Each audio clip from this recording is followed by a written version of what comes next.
Hello, and welcome to Crust Issues, a show where a recipe can spark an extraordinary journey. I'm Ryan Naseda. Today we hear from Dorothy and Lary, who braved Michigan's legendary blizzard of '78 in pursuit of shrimp puff perfection and a once-in-a-lifetime trip to Hawaii. Let's begin.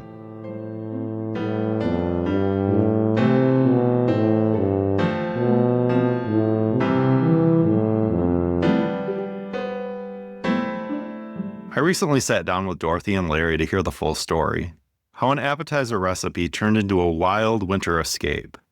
Here's Dorothy, starting from the beginning. We were newly married. I'd been married a couple of years at the time, and I was feeling my way through the whole domestic experience and trying to get recipes that I knew I liked and I thought Larry would like. I was getting my mother's recipe book and going through it. And coincidentally, there was ultimately going to be a bake-off. They're going to narrow the field to 10 contestants, but you had to submit recipes, if you wanted to, in advance of the bake-off, which was going to happen in December. So in September, I guess, probably 3 months before, I submitted the recipes. I submitted 3.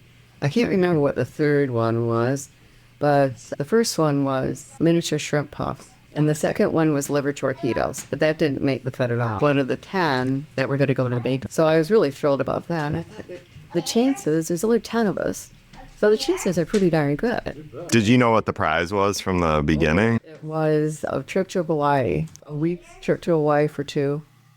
Completely paid the hotel, everything. It was the flight, everything. When I found out I had been selected, of course, I started making preparations and doing the recipe. Larry had a lot of miniature shrimp puffs. It's really my idea that she submit that because I had that once before. I loved it. Everything has a chance of winning because it'd feel a little bit exotic for Belden, Michigan to have shrimp puffs. So did you have them because your mother made them? And she made for special occasions. At this point, Dorothy's miniature shrimp puffs had earned her a spot on a local bake-off with a grand prize vacation to Hawaii. Neither she nor Larry imagined that their trip would coincide with a record-breaking storm that would challenge their determination. One of the things that I suggested, then, I knew she was going to win. I worked at General Tire in Ionia, and I told all the guys that I worked with, I said, I'm going to Hawaii. Submitted it, practiced, ended up being pregnant. We just found out I was pregnant and went to the bake-off on the same day that we were moving in to our first house. Our first house. So I left Larry's to pack and to get everything ready for the move and we had to help. So all day when he was doing that, I was at the bake-off. I did my best and I did the whole crane. They had the ingredients there for you. Made them and tested them. And by gosh, they brought the pineapple over to me.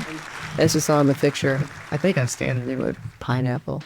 But anyway, we decided that we wanted to go to Hawaii while I was pregnant. And I had to do it in a year. We decided to pick a day, and it was, I think, January 27th, 1978. And we picked that about a month ahead of time, and I chose it because I looked in the Hawaiian Open golf tournament.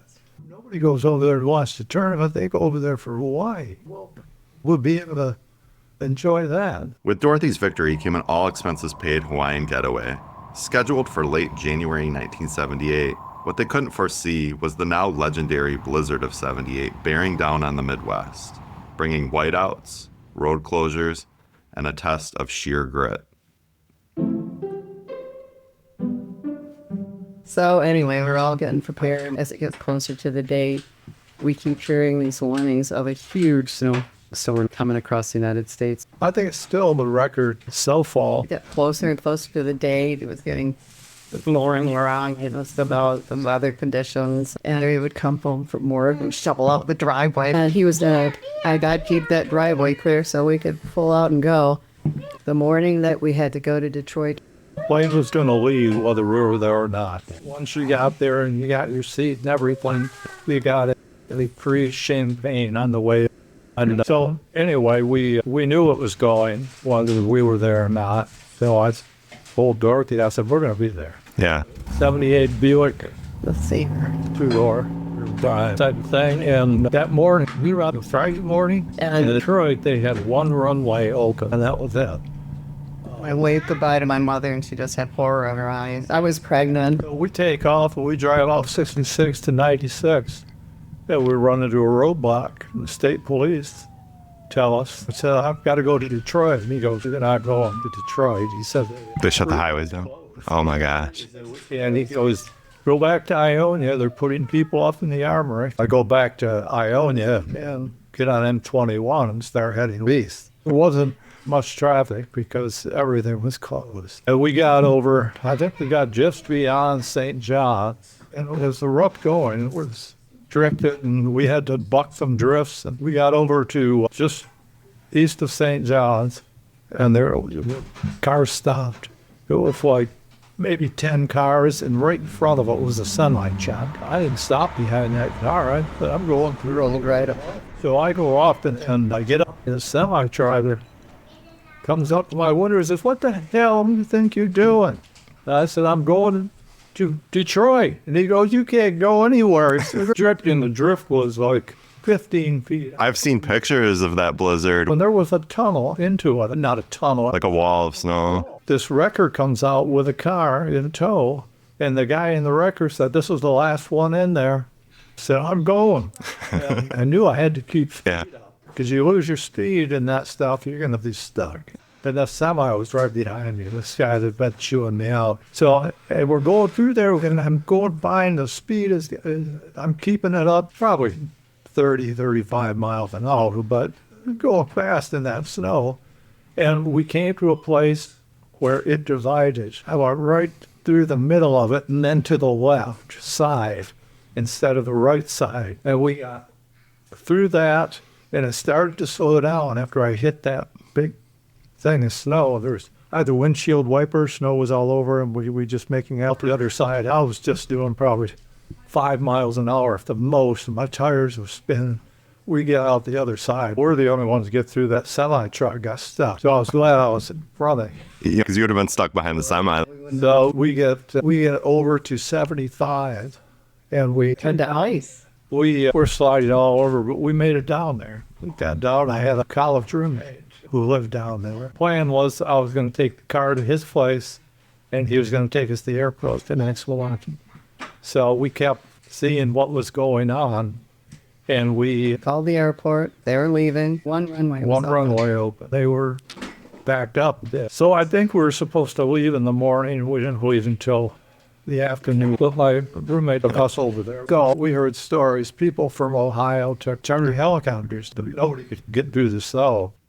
Despite drifting snow and impassable highways, Larry and Dorothy found a way to Detroit. Upon arrival, they learned the airport had just one operational runway.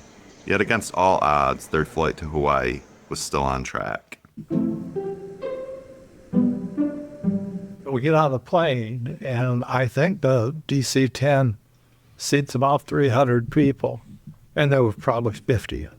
So I had as much champagne. The lady put the seats out, lay down. And I wasn't drinking, so I couldn't take advantage of The flight over, another thing I'll never forget when we got over there, because we just went this the snowstorm. They opened the doors on that plane, and all I could smell was flowers, just the warm air. From blizzard-ravaged Michigan to the sun-soaked Pacific, Dorothy and Larry embraced every minute in Hawaii. They visited the Hawaiian Open Golf Tournament, strolled among world-class players, and island-hopped to Kauai, discovering lush landscapes far removed from the frozen Midwest.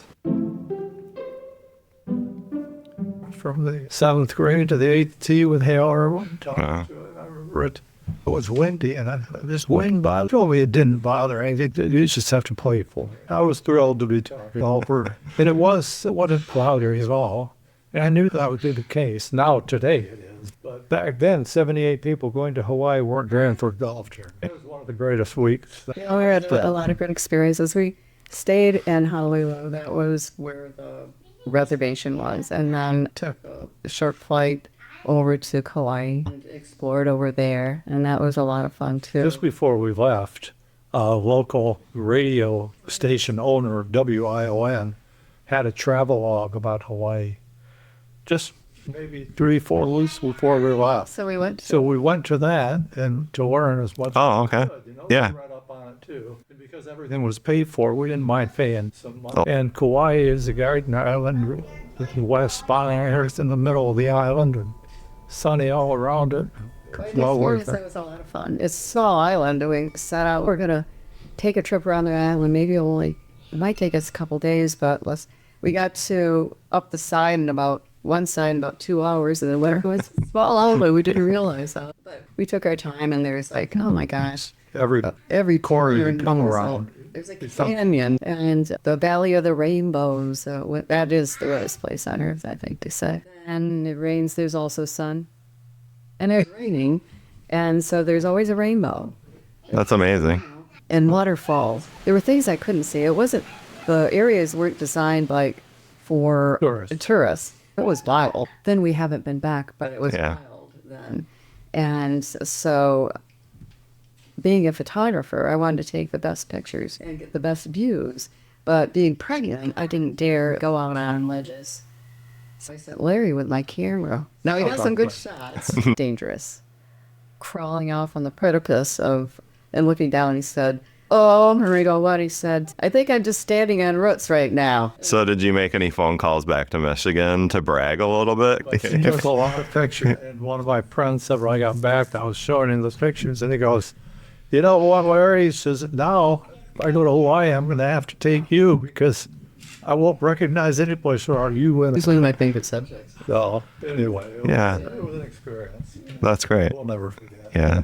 Meanwhile, friends and neighbors back home were still wrestling with snowbanks taller than most cars. For Dorothy and Larry, this was an adventure that would stay with them long after the ice melted, thanks to the beloved recipe and a bit of determined spirit.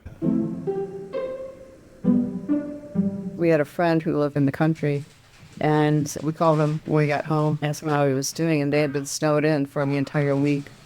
They were just getting, Finishing off, yeah.